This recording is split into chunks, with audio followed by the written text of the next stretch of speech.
हाल ही में भारत ने एक बहुत बड़ा कदम उठाते हुए गेहूं के निर्यात यानी व्हीट एक्सपोर्ट पर बैन लगा दिया था। भारत सरकार के इस कदम के बाद से ही कई यूरोपीय देशों में खलबली मची हुई है।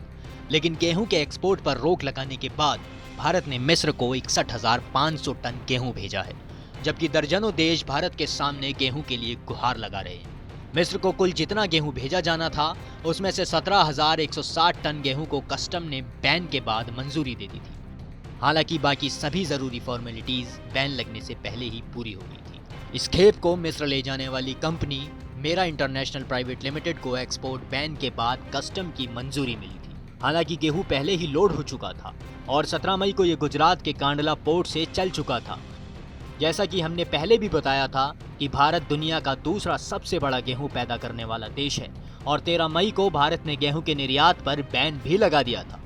वहीं अगर कोई मुल्क खाद की परेशानी से जूझ रहा हो और वो भारत से खाद के लिए विनती करे तो ऐसे हालातों में मदद के तौर पर गेहूं भेजा जा सकता है। विशेषज्ञों का मानना है कि परेशानी की घड़ी में कुछ देशों का निवेदन भारत स्वीकार कर सकता है। हालांकि इस मामले में उन्होंने किसी देश का नाम लेने से साफ इनकार कर दिया है। आपको ये भी पता होना जरूरी है कि पिछले 5 साल के रिकॉर्ड में भारत में पहली बार उत्पादन में कमी देखी गई है।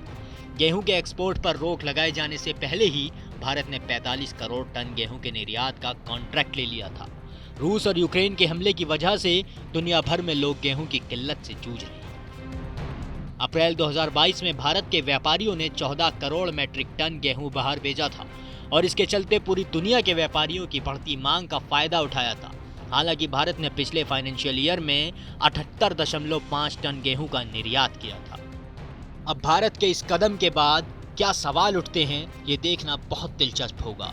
लेकिन आप तब तक के लिए इस खबर पर अपनी प्रतिक्रिया हमें ज़रूर दें। बाकी देश और दुनिया की तमाम खबरों के लिए देखते रहें TV9 भारतवर्ष।